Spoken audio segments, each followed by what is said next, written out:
गुरु तुम हो ज्ञानी ज्ञान के दाता, मुनि गुरुवर को करके प्रणाम गाऊं मैं सुबह शाम। तुलक सागर एक नाम एक नाम। मन आदमी का वजनदार होना चाहिए, मन के बड़े बनिए। नारद को बड़ी दया आई उस भिखारी पर। नारद ने कहा कि एक काम कर, चल मेरे साथ। उसने कहा, ए बाबा तुम्हारे साथ जाने का क्या मतलब है, मैं सन्यासी हो जाऊं? बोले नहीं, सन्यासी नहीं होना, तूने एक कटोरा फैलाया है, चल मैं तेरा कटोरा आज भरवा देता हूं। अरे बोले तू कौन भरेगा मेरा कटोरा? बोले चल मेरे साथ स्वर्ग में चल, धनपति कुबेर से कहूंगा वो तेरा कटोरा भर देगा, इंद्र से कहूंगा वो तेरा कटोरा भर देगा। भिखारी ने कहा कि बाबा एक बात ध्यान रखना, कहां ले जा रहे हो? बोले स्वर्ग ले जा रहा हूं। उसने कहा नहीं जाना, स्वर्ग जाने के लिए स्वर्गीय होना बहुत जरूरी है, और मैं अभी स्वर्गीय होना। अरे नारद ने कहा, यार पहली बार दुनिया में घटना घटेगी, तुझे मरे बिना मैं स्वर्ग प्रदान कर रहा हूं, चल मेरे साथ। तुझे वहां रहना नहीं है, स्वर्ग में रहने के लिए स्वर्गीय होना पड़ता है। मैं तेरी इंद्र से मुलाकात कराता हूं, वो तेरी इस जन्म की दरिद्रता दूर। भिखारी ने कहा, नारद जी मैं चल तो सकता हूं तुम्हारे साथ। तो फिर बोले क्या दिक्कत है, चलता क्यों नहीं है? लेकिन बोले एक बात बता दो। बोले क्या? बोले आपके इंद्र महाराज के पास इतनी दौलत है कि मेरा कटोरा भर सके। नारद ने कहा, मूर्ख कहीं का, नालायक आदमी, तुझे इतना भी ज्ञान नहीं है। इंद्र का भंडार, यह भंडार कुबेर का कभी ना खाली होए, ज्यों खर्चे त्यों त्यों बढ़े, दिन दिन दूना। इंद्र का खजाना कभी खाली होता है? अब तू भिखारी है, तेरी सोच भिखारी जैसी रहेगी। अरे इतनी सी कटोरे की बात कर रहा है, तेरे घर में और बड़े कटोरे हों तो उठा ला, इंद्र एक आज्ञा में तेरा कटोरा हीरे मोती से भर देगा। बोले हीरा मोती से भर देगा? बोले भर देगा।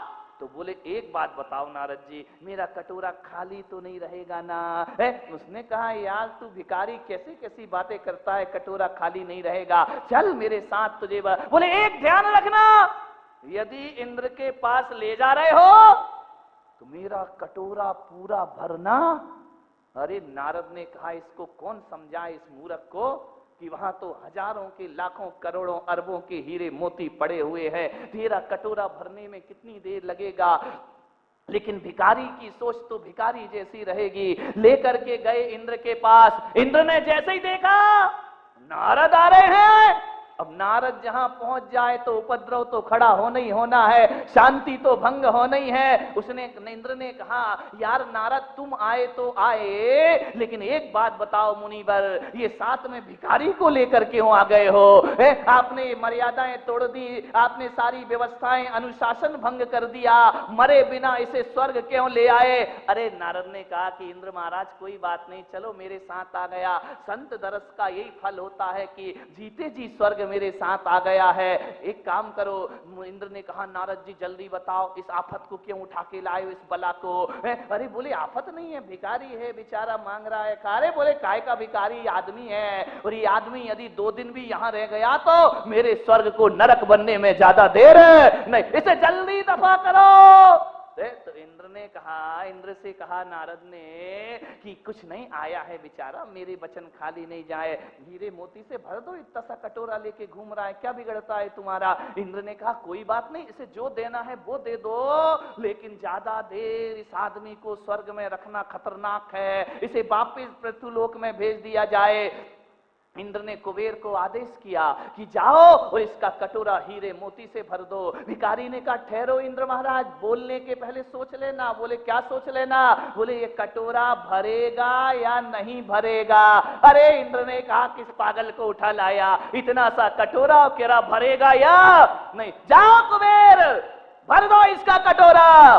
कहते हैं सुबह से शाम हो गई, कटोरे में हीरे मोती डालते जा रहा, डालते जा रहा, डालते जा रहा, कटोरा खाली का खाली। अरे इंद्र ने कहा, देखो नारद, मैंने कहा था ना इस आदमी को ले आए, ये उपद्रव खड़ा कर रहा है, देखो अभी तक कटोरा नहीं भर रहा, और लाओ और लाओ। लाते गए कटोरा भरता गया, लेकिन जैसे ही दूसरा सामान लेने जाए कटोरा खाली का। अरे नारद ने कहा, यार तू बात क्या कर रहा है बार बार कटोरे की, ये तेरा कटोरा भरता क्यों नहीं है? अब भिखारी ने कहा, देखो नारद जी, मैंने कहा था ये भर जाना चाहिए, तुमने कहा था इंद्र के पास इतना है कि कितने भी कटोरे भर देगा, अब भरे मेरा कटोरा। नारद ने कहा, भाई इधर ला तेरा कटोरा, कौन सी कंपनी में बना है, कहां से खरीद के लाया है, कहां से मिला ये कटोरा तुझे? ये सब बता, ये कटोरे में कोई छेद कर रखा है जो सारा माल बारामती में गिराए जा रहा है? अरे बोले कोई छेद नहीं है।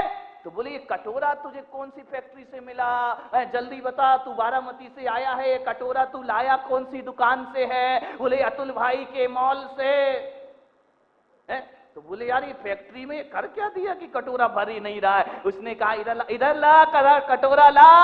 जैसे ही कटोरा नारद ने देखा, नारद ने कहा, मेरे बाप तू मुझे पहले ही बता देता तो मैं तुझे यहाँ लेके नहीं आता। बोले बता ये कटोरा कहाँ मिला तुझे? अरे बोले कहाँ मिला, सुबह सुबह जा रहा था भीख मांगने, एक शमशान से गुजरा तो ये आदमी की खोपड़ी पड़ी हुई थी, मैंने भीख मांगने का कटोरा बना लिया है। नारद ने कहा कि पागल, सारी दुनिया को भरना आसान है, लेकिन आदमी की खोपड़ी को भरना बहुत ये नहीं भर सकती है। 3 लोक की संपदा भी डाल दो तो आदमी की खोपड़ी कभी भरने वाली नहीं। कुबेर के खजाने भी खाली हो जाएंगे, लेकिन है इंसान, तेरी ये खोपड़ी भरने वाली, कितना भी डाल दो, खोपड़ी जब देखो तो खाली की खाली रहा करती है। ध्यान रखना,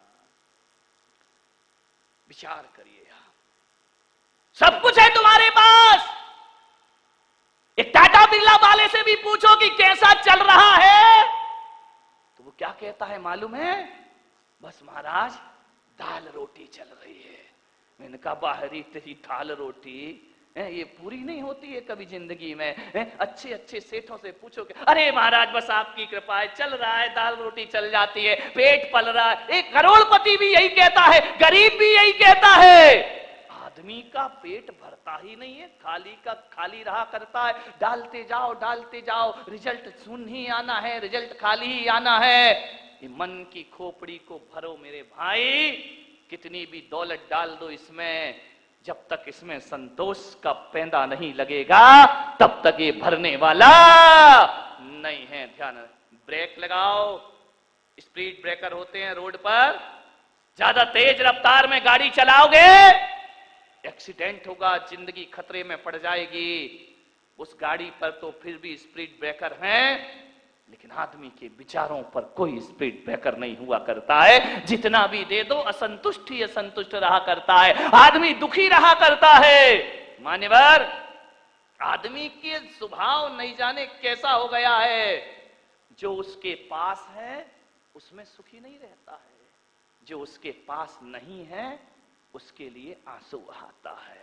वाह रे आदमी का स्वभाव, वाह रे आदमी की जिंदगी। यदि आपके जेब में 100 का नोट पड़ा है, पड़ोसी के जेब में 100 का नोट पड़ा है और तुम्हारे जेब में 99 रुपए रखे हुए हैं, आपका ध्यान अपने 99 पर नहीं जाएगा, आपका ध्यान जाएगा पड़ोसी के 100 रुपए पर। उसके पास 100 और मेरे पास 99। यही चक्कर तो महिलाओं के साथ चलता है। जैसे ही आई घर से सज संवर के, देखा अरे उसकी साड़ी मेरी साड़ी से सफेद कैसे, सुपर रीन का कमाल है। ध्यान रखिए, विचार करिए, आप सोचिए, अपने 99 नहीं दिखते आदमी को, पड़ोसी का 100 का नोट दिखाई दे रहा है, उसके जेब में से झांक झांक कर देख रहा है। फिर आदमी ये सोचता है यार किसी भी तरह वो 1 रुपया मेरी जेब में आ जाए तो कम से कम पूरे, ध्यान रखिए, पूरे 100 आज तक किसी के नहीं हुए। हर आदमी 99 रुपया लेकर इस धरती पर आता है, 100 करने के चक्कर में पूरी जिंदगी गंवाता है, लेकिन 100 रुपए आज तक किसी के पूरे नहीं हुआ करते हैं। सम्राट सिकंदर भी 100 रुपए पूरे करने चला था, रावण भी 100 रुपए पूरे करने चला था, कंस भी 100 रुपए पूरे करने चला था, लादेन भी सोच रहा था कि वो 1 रुपया मेरे पास आ जाए तो पूरे 100 हो जाएंगे। ध्यान रखना, कितने आए और दुनिया से चले गए, 1 रुपया आज तक किसी को प्राप्त नहीं हुआ है। परमात्मा ने तुम्हें इस धरती पर भेजा है, 99 रुपए दे करके भेजा है, लेकिन जन्म से लेके मृत्यु तक आदमी 1 रुपए के पीछे भागता है। ध्यान रखिए, और वो 1 रुपया जिंदगी पूरी हो जाती है और वो 1 रुपया कभी पूरा नहीं हुआ करता है। ध्यान रखिए, भागते जाता है आदमी, भागते जाता है, दुखी जीवन अपना करता है। सद्भाव में जियो। भगवान महावीर ने कहा है कि जो कुछ भी तुम्हें मिला है उन उपलब्धियों का उपयोग करो, पर उस पे अहंकार मत करना, और जो तुम्हारे पास नहीं है उसके पीछे पागल बनने की कोई जरूरत नहीं हुआ करती। सब तो मिला है तुम्हें, क्या नहीं दिया ईश्वर ने? 2 आंखें दी हैं, 2 हाथ दिए हैं, पैर दिए हैं, दिमाग दिया है, रूप दिया है, रंग दिया है, सब कुछ परमात्मा ने तुम्हें दिया है। फिर भी आदमी असंतुष्टि में जिया करता है, जीवन को दुखी किया करता है। एक विचार करी, कभी ख्याल किया आपने, आपके मुंह में 32 दांत है। कितने दांत है? नहीं है? क्या बोलते मराठी में, समझ आ रहा?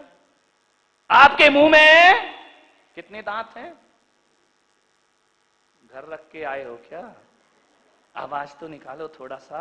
सीरियस होने की जरूरत नहीं, गंभीर होने की जरूरत नहीं है। मेरी बातों को सुनिए, सुनकर के हृदय में उतारने का प्रयास करिए। 32 दांत आपके मुंह में है। जीभ कितनी है? एक ही है ना? इतनी धीरे बोल रही महिलाएं, वाह गजब हो गया। 32 दांत, जीव एक। कभी आपने ख्याल किया यदि एक दांत टूट जाए तो ये जीव जो है ना लीलावती, वो बार बार वहीं वहीं जाती है, वहीं वहीं जाती है, आजू बाजू के दांतों को नहीं देखती है। एक दांत टूट जाए तो जीभ फिर टूटेगी, जीभ जाएगी, यही कहेगी मेरा दांत कहां है, मेरा दांत कहां है। अरे पगली, एक दांत के लिए दिन भर परेशान हो रही है, 31 दांत का सुख भोग ले। अभी 31 दांत तेरे भाग्य में, लेकिन आदमी एक के पीछे रोता है। 10 उंगलियां भगवान ने आपको दी हैं, एक उंगली टूट जाए तो आदमी रोता है, टेंशन करता है, दुखी होता है। ऐ नादान, जीवन में यदि सुखी होना है, एक उंगली की चिंता मत कर, 9 उंगलियां तुझे प्राप्त हुई हैं, उससे अपने जीवन का नहीं बटोरता। जो है उसमें हमें सुखी नहीं रहना है, जो नहीं है उसके पीछे आदमी पागल बनता है। ध्यान रखिए, विचार करना है। तो एक सेठ था, उसका बहुत बड़ा पेट था, बैठा था अपने बगीचे में। उसने अपने मुनीम को बुलाया एक दिन और मुनीम से पूछा कि मुनीम जी जरा एक बात तो बताओ, मेरे पास दौलत कितनी है? 70-80 साल का हो रहा है, बताओ जरा मेरे पास दौलत कितनी है। मुनीम ने कहा कि सेठ जी, इतनी दौलत है कि मैं एक दिन में नहीं बता सकता हूं। अरे सेठ ने कहा 2 दिन ले लो, 3 दिन ले लो, मुझे पूरी जमीन जायदाद, रुपए पैसे की बैलेंस शीट मुझे चाहिए। सेठ जी, मैं अकेला तो नहीं कर सकूंगा। अकेले नहीं कर सकोगे? बोले आपके पास दौलत इतनी है, मैं अकेला 4 दिन में हिसाब कैसे बनाऊंगा? तो सेठ ने कहा कितने दिन लगेंगे? बोले मेरे जैसे 10 मुनीम और आ जाए तो महीना भर तो लगेगा तुम्हारी हिसाब किताब लगाने में, और वो भी पूरा हो जाए इसकी कोई गारंटी नहीं। अरे सेठ ने कहा फिर भी कोशिश करो, 10 मुनीम और लगा लो। आज मुझे अपनी संपदा का ब्यौरा चाहिए कि मेरे पास कितनी दौलत है। 10-10 मुनीम लग गए। महीने भर बाद सेठ ने बुलाया, 10 मुनीम खड़े हो गए। बताओ मेरे पास कितनी दौलत है। मुनीम ने कहा, सेठ जी हम 10 मिलके भी आपकी संपदा का हिसाब नहीं लगा पाए। अरे कितना समय लगेगा भाई? बोले समय तो छोड़ो, इतनी दौलत है तुम्हारे पास कि हिसाब लगाते लगाते हमारी भी जिंदगी खत्म हो जाएगी, तो भी संपदा की कोई कमी आने वाली। अरे सेठ छत पे गया, मुनीम भी छत पे गया। सेठ ने मुनीम से कहा, मुनीम जी एक काम करो, हिसाब नहीं लग रहा है, अंदाज बताओ कि मेरे पास कितनी दौलत है। बोले जो आप छत पे खड़े होके देख रहे हैं, दूर दूर तक जितने भी खेत दिखाई दे रहे हैं वो सेठ जी सब आपके हैं। बोले मेरे हैं? बोले हाँ। जितने भी मकान हैं ये सब आपकी जमीन पर बने हैं, बहुत दौलत है आपके पास, और बैंक में जितना भी बैलेंस है सेठ 50% तो तेरा है। बोले मेरे पास इतनी दौलत? बड़ा खुश हुआ सेठ। बोले यार 20-25 साल की उम्र में मैंने कुछ तो कमाया इस धरती के लिए, इतनी दौलत मेरे पास।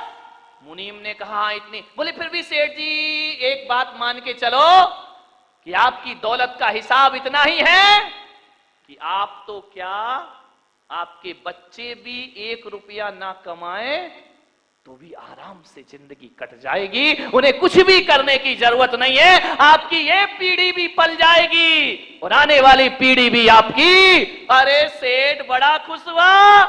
बोले चलो यार मेरा जीवन तो कट गया, मेरे बच्चों की जिंदगी भी आराम से गुजर जाए। बड़ा खुश हुआ सेठ, बड़ा आनंदित हुआ सेठ। ध्यान रखना, जब दृष्टि सद्भाव पे होती है तो आनंद पैदा हुआ करता है, और जब दृष्टि अभाव पे होती है तो दुख और पीड़ा प्रकट हो जाती है, चिंता प्रकट हो जाती। सेठ बड़ा खुश था कि मेरे पास इतना है, पूजा करता, पाठ करता, दान करता, दक्षिणा करता, सब कुछ करता। सेठ बड़ी शान से बग्गी पर बैठ करके मंदिर आता, लोग सेठ को प्रणाम करते, जय जिनेंद्र करते, राम राम करते। नगर सेठ पधारे हैं, नगर सेठ पधारे हैं। जहां से निकल जाए ट्रैफिक जाम हो जाया करता था। सेठ की सवारी आ रही है, सेठ बड़ा सुखी था, इतना कमाया। भगवान के पास गए, हे प्रभु तूने मुझे कितना दिया है, इतना दिया कि मैं भी बैठकर खाऊं और मेरे बच्चे भी बैठकर खाएं। इतनी दौलत, बहुत सुखी हुआ सेठ। एक दिन की बात, सेठ पलंग पे लेटा था, लेटे लेटे सेठ के मन में एक विचार आया कि यार ये मुनीम ने कितनी दौलत बताई थी मुझे। एक गलत विचार पैदा होने लगा सेठ के मन में।